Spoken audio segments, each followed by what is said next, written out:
Hello everyone and welcome back to Decisive Squirrel Homestead. It is June 25th and it is hot. I checked the weather. We have been 95 degrees or warmer for 21 days now.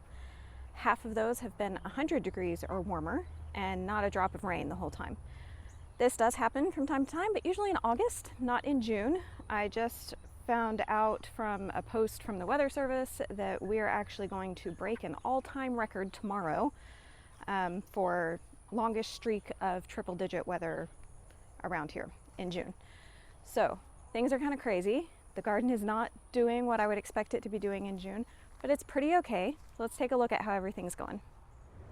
So first up, our corn patch is gone. So our skill at growing corn was no match for the sudden heat and dryness and bugs. The corn had started to make and it was doing pretty good. So what we decided to do was cut all of it out and shuck it all and leave it to dry. So even the sweet corn we're hoping to grind into cornmeal. The strawberry popcorn looked really good. It just needs to dry. We'll take a look at that just a little bit later at the end of the video, and you can see how that's looking. Definitely not, the best corn crop ever, but progress for us. So we're hopeful we can do better in the future. Here's our pile of corn stalks and husks. One of our children actually got a machete for Christmas last year. I know that sounds a little bit crazy, but those are the kind of people we are. She had a grand old time using her machete to cut down all of the corn stalks. That was great fun one day. Loofahs are doing really well. They look very, very droopy at the moment, and that's just because it's so hot. So they get really droopy like this, and we water them once a day, and they perk right up. The vines look fine, so I really think it's just the heat. There are 3 loofahs already growing, and a 4th. And there's a leaf-footed bug. They're my nemesis. But this 4th female flower up here opened up this morning, so that'll make a 4th loofah plant. The loofah vines have climbed way up high in the oak tree. I don't know if we're gonna eventually have loofahs hanging from the oak tree, but what will be will be. They're getting their water for the day and happy to have it. Probably these leaves will perk up in just 5 or 10 minutes here. The main part of the garden is doing pretty good. You can again see some things are looking a little bit wilty. It's just from the heat. We're at the end of the day. I'm filming this in the evening. So things get a little droopy, and then in the morning they're perked up again. Okra is loving the heat. It's these really tall plants on the farthest edge here. We basically have okra trees growing, putting out tons of okra. You can definitely get enough to come out here and pick a big bowl and do a whole big batch of fried okra. So that's going well, which is great because I wasn't actually going to grow okra this year, so it's kind of nice that we decided to grow it, and it's something that loves the heat and is doing really well. Purple whole peas on that next row. The plants are looking fine. A little bit of pressure from the pest. I did spray neem oil and that helped, and I think I'm going to spray again tonight because it's been about a week. So we had picked every purple whole pea that was on these plants and kind of just started over, and they are putting out new pea pods here. So we're about to start getting these to harvest again. They just need to grow a little bit. Our watermelon down here that we did not plant is super happy and growing really well, so that's fun.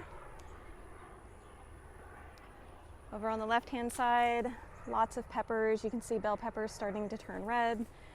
We have too many peppers on the plant, so we need to pick more off. One pepper plant that fell down didn't have a stake next. Oh no, it did have a stake next to it. It just came out.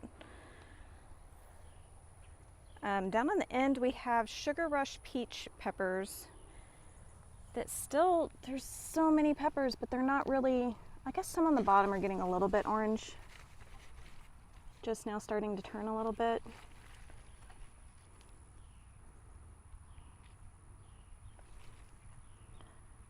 So these peppers have been here forever. I've just been waiting for them to turn that orange color they're supposed to be. That's a new plant for us. We haven't grown those in the past. We do have a few tomato plants that have come up randomly in the garden where we didn't plant them, just from tomatoes dropping last year. And some of them have set fruit, so we've just left them. Because on this next row over here, tomato plants, definitely not happy, definitely too hot. But there is a little bit of fruit on them already, or still, I should say. They've been putting out blooms, but not setting fruit, and I'm not sure of the temperature cutoff for that for tomatoes, but it's just too hot to get new ones from them. If it cools down to normal temperatures, we might still be able to get more tomatoes this summer, so that's why I'm not taking these plants out. Some of them look better than others. Some of them are more beloved by the leaf-footed bug pest than others, so they kind of have a rougher time of it. This huge basil tree basically growing over here. I should probably pick all these flowers off and let it bush out more. It's really happy. Need to tie this tomato up to the arch.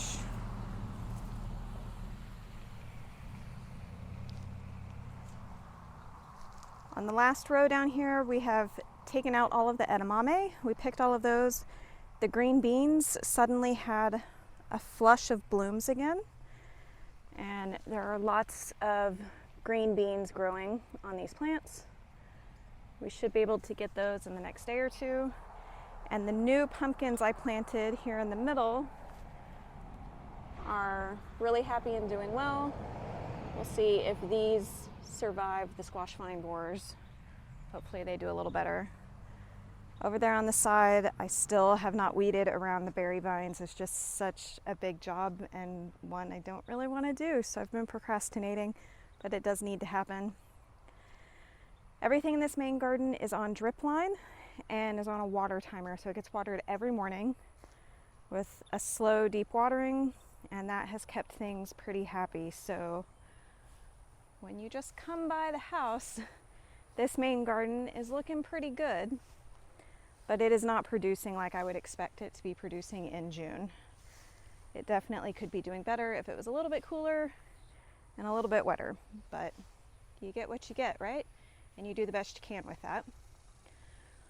Our fruit trees are doing pretty good, and we just recently got a bunch of 5-gallon buckets, and now every tree has a 5-gallon bucket next to it with a tiny hole drilled into the side. Maybe you can see that. I'm not sure if you can see that. There's a little tiny hole at the bottom and the side, and that way you can fill the 5-gallon bucket and it will slowly release the water onto the tree, and it doesn't run off. It stays there with the tree. And we had been doing that trick already, but we only had one bucket and we would move it around, and we just have too many trees and it's too hot. And so we got a bucket for every tree, and now we just go around and fill all the buckets, which takes less time because you're doing it all at once. My sunflowers here have all been beheaded. So just yesterday I chopped all of the sunflower heads off that were starting to dry and took them inside so we can get the seed off of those.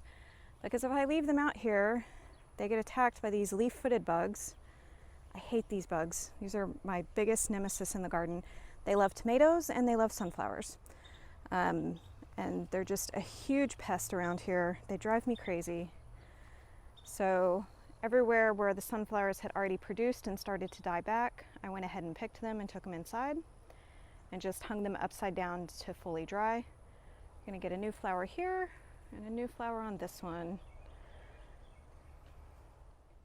So here's all of our corn drying inside. You can tell that the sweet corn didn't really get very big. It wasn't quite done yet. Some of these ears were rather bug eaten. Like this is one of the strawberry popcorns that had a caterpillar in it that was going to town. But some of them were in great shape. This is another strawberry popcorn. So these are all drying inside for a long, long time until they're useful as dried corn. You can see the glass gem corn. We did get some pretty glass gem corn ears this year. So those came out pretty good. And we have more corn laid out over here. It didn't all fit in one spot. But overall, way better than we've done with corn in the past. So not perfect, but we have learned some lessons, and I think we've made progress, and we'll have some more information to go on next year. So that's how our garden is going. We are doing a lot of canning. Some of that is from the garden, some of that is from things that are at the grocery store that are on sale at their lowest prices for the year.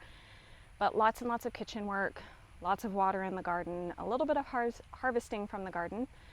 Every YouTube channel that I watch for garden and homesteading and farm information, it seems like everybody is either way too hot or way too cold, and there's not a whole lot of in between where people are having normal weather for this time of year.